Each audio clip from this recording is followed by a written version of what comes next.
Continuando o nosso papo, nos encontramos mais uma vez aqui com o doutor Gustavo Sobreira, que estamos tomando um cafezinho gostoso e continuando a tratar do assunto das holdings. Certo. É um assunto que é empolgante, vocês viram na primeira parte o quanto é interessante, e agora a gente faz uma pergunta para o doutor Gustavo, que é bem pertinente. Para quem é bom essa criação da holding? Para quem vai, para quem fica? Como é que você classifica isso? Então, isso certamente para quem fica é excelente, né? Até pegando um gancho aqui, a gente tem que lembrar que quando você faz um planejamento patrimonial sucessório para evitar o inventário ou diminuir as consequências do inventário, a gente está pensando sempre em inventários amigáveis, inventários conciliados e tal, mas é muito comum que haja guerras entre eles. A maioria, pelo que eu ouço, da minha vivência, é conflituoso. Pois é, às vezes nem é conflituoso, mas o patrimônio é tão grande, a coisa vai ficando confusa, né? Então se torna conflituoso por causa do tamanho. E para o patriarca que faz esse planejamento hoje, não tem retorno nenhum. Bom, o primeiro retorno é no coração, porque você organizar o futuro da sua família, eu acho que não tem um retorno maior. Ele passa a ter tranquilidade na velhice dele, né? Essa uma paz que vem para a vida dele. Assim, a harmonia patrimonial, um patrimônio que dá que é fonte de tantos conflitos, tantas dores, né? Mas aí, além disso, vamos pensar, se você tem hoje imóveis alugados e você organiza uma célula para essa locação numa empresa corretamente constituída, contabilmente correta para essa finalidade, você vai derrubar os 27,5% que você paga de imposto de renda para 13 para 14, então, José. Olha aí. Tá entendendo? Então, uma economia tributária imensa, imensa. E aí você pode me dizer, não, Gustavo, mas assim, eu tenho 4 imóveis ali, mas o cabo me paga sem declarar. Aí você, olha, contra o ilícito, contra o por fora, não tem o que fazer, não tem discussão. Eu estou aqui fazendo uma programação do lícito correto. Que, aliás, devia...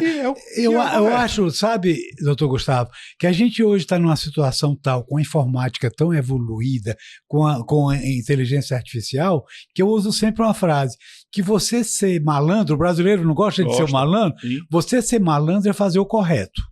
Sim. Malandro. Você entendeu a ironia, né? É um contrassenso. É um contrassenso. Seja malandro fazendo o correto. E assim, então, nós vamos já chegar num momento em que a transação Pix ela meio que comprova isso, que as transações elas estão cada vez mais monitoradas. Né? Hoje, exemplificando, quando você faz uma transação imobiliária, é emitido uma DOI, uma declaração de operação imobiliária, a Receita Federal fica sabendo imediatamente. Né?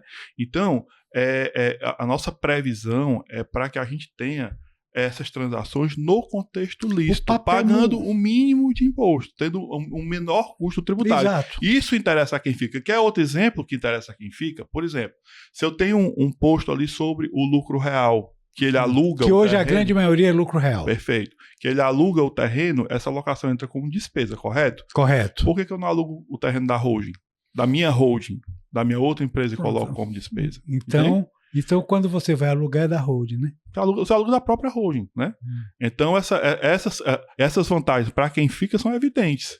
Bom, então eu pergunto, você tem como orçar essas vantagens? Cada caso é um caso, né?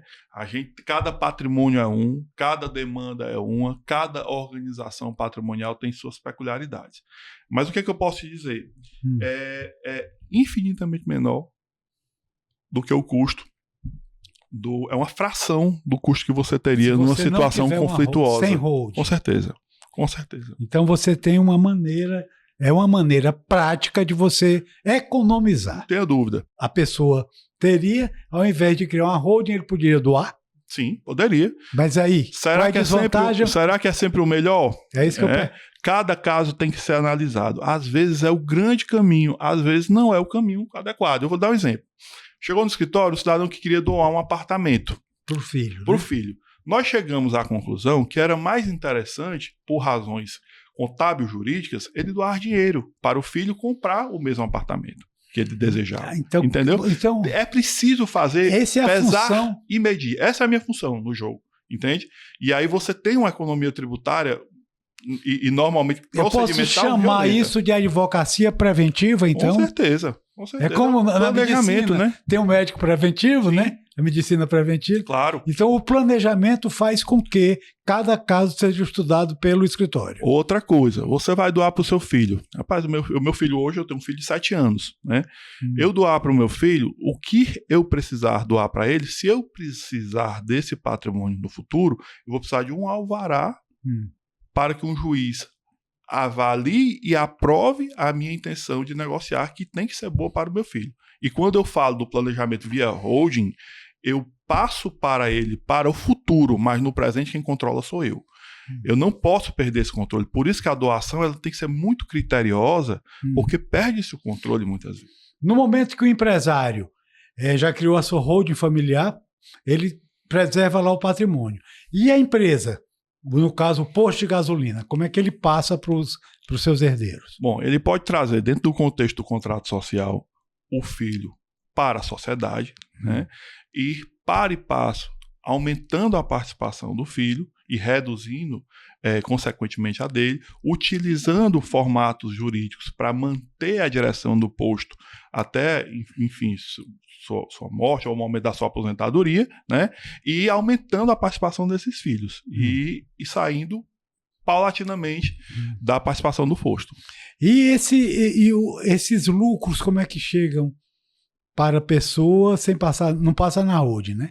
Lucro do negócio. A holding, ela pode ter participações do outro negócio. A holding, ela pode ser, como eu disse, né? A holding, ela tem, até as grandes famílias aqui do Ceará mesmo, a gente sabe, a holding fica ali. O que é a holding? A holding ela é a titular de participações do negócio do posto, do negócio da construtora, do negócio, enfim, dos negócios. Ela mantém as participações. Pode ser assim.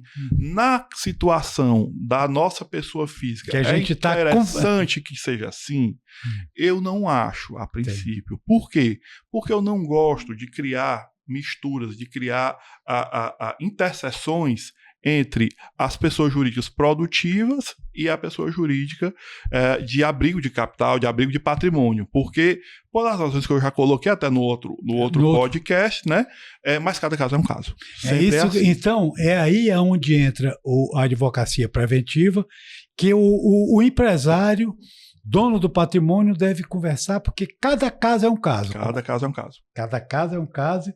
E para fazer uma pergunta, para a gente já encaminhando o final da nossa conversa. Certo.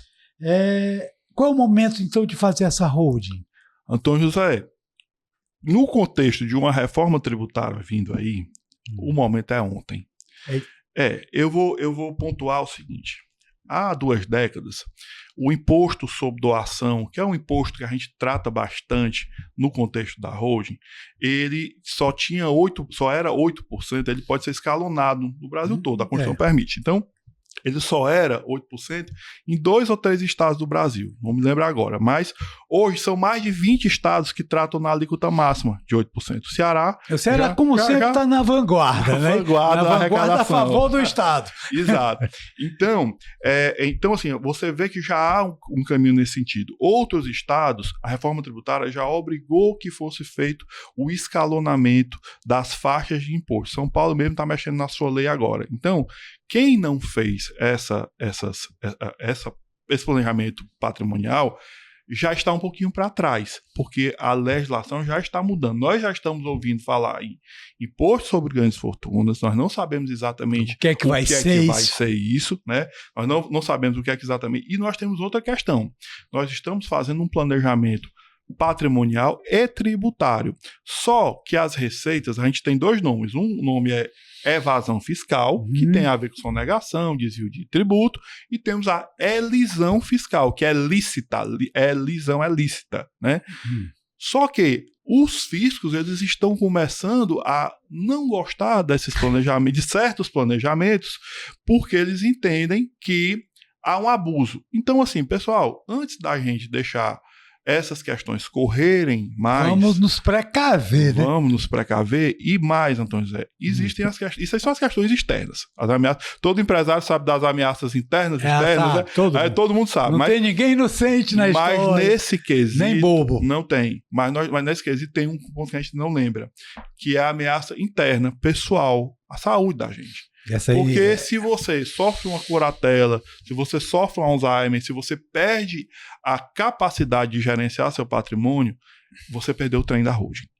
Você perdeu o trem da holding e aí acontece, como eu precisei há alguns meses manejar para uma pessoa curatelada a venda de um imóvel por necessidade, você vai demorar 4, 5 meses para poder realizar o negócio com licença de juiz. Né? E muitas vezes atrapalhando até o seu até a sua economia e essa economia pessoal que eu ia falar. No caso da gente, graças a Deus era um cidadão abastado, tinha uma fonte de renda de locações interessante, mas foi necessário. Mas tem muita gente que não tem, como você falou, aquele exemplo do cidadão que só tinha um apartamento de 1 milhão. Com certeza, exatamente.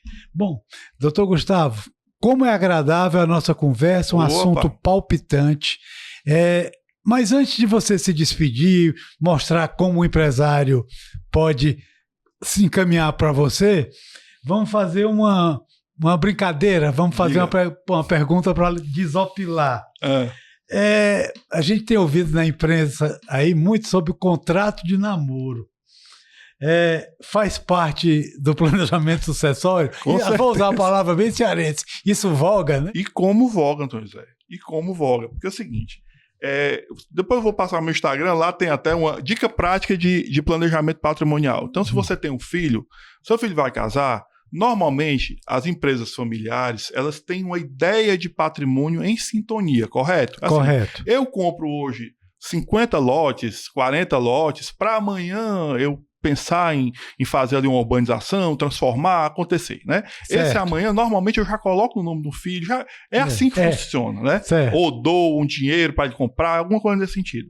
Quando você traz uma pessoa nova, estranha, né, amada, porém... O agregado, como a gente chama no popular. Né? O agregado, um amado agregado, né? Eu costumo dizer que não é desamor você casar com separação total de bens. Eu recomendo a separação total de bens. Eu disse, não, isso não é questão de desamor, é muito amor, mas é uma sintonia com a perspectiva patrimonial daquela família. É o que eu costumo dizer. Né? Já chegaram pessoas chorando lá, doutor Gustavo, a pessoa optou por esse caminho e tal. Fica achando que não há amor. Não, mas não tem nada a ver com isso. Né? E aí eu tenho... Aí você trazendo para a sua pergunta a questão do contrato de namoro, sim, é importante. É importante porque aquelas pessoas estão se conhecendo e o contrato de namoro ele toca em alguns pontos interessantes. Por exemplo, se nós eventualmente fizermos ali um presente, um gracejo, pagar uma coisa em nome do outro, não se presume que nós estamos juntos. Juntos como? Numa união duradoura, numa união pública e numa união com interesse de constituir família. Quer dizer estável. E é o que converte em união estável, é o que consuma a união estável. Então, eu particularmente entendo que esse interesse, ele é um interesse de fato. É o meu entendimento, tá? Mas você concorda que se eu coloco num papel a minha vontade e a minha companheira ou coloca também nesse papel essa vontade, nós já temos uma precaução, um pré-julgamento de que aquele fato ele não tem essa intenção. E você pode colocar isso, ainda que tenhamos filhos, ainda que moremos sob o mesmo teto. A intenção é que nós estamos nos conhecendo. Sempre poderá ter, então... será uma vantagem ter esse contrato. Sem dúvida. E aí a vantagem maior eu vou te dizer agora, que é o seguinte... Nós costumamos colocar uma cláusula no contrato que diz o seguinte: na hipótese dessa união, dessa nossa união ser reconhecida como união estável, nós vamos ter a consideração de que nossa união ela está sob o regime da separação total de bens. Então, correto. O empresário que está namorando, amanhã, se houver alguma discussão, a união estável pode até haver, há consequências, tudo bem, porém, os bens ficariam nesse sentido preservados. Tá certo? Então é isso. Aproveitando aí o gancho, né? O mês dos namorados passou no mês passado, tá muito em voga, tá na mídia. Mas eu acho que todo tipo de precaução com prudência é válida. É excelente. Doutor Gustavo, foi um grande prazer conversar com você. A gente aprendeu muita coisa, o nosso alvo, que é o nosso revendedor, e assim como também a própria população, Sim. Teve uma aula, verdadeira aula de como deve agir com relação ao patrimônio, com relação aos negócios. Sempre que você convidar, eu estou aqui. Vamos agora nos despedir do nosso convidado de hoje, doutor Gustavo. O seu contato ficará aqui colocado na imagem que está sendo transmitida, o contato dele através do Instagram e do QR Code. Perfeito. Você pode nos procurar em Gustavo Sobreiro Advogados Associados, você nos encontra lá no Instagram. Tem muitas dicas sobre planejamento patrimonial e a gente está à disposição. Bom, então ao público cearense, ao público brasileiro e principalmente o nosso revendedor do Sindipostos, é um momento de refletir sobre essa situação. Muito obrigado, doutor Gustavo. Eu que agradeço.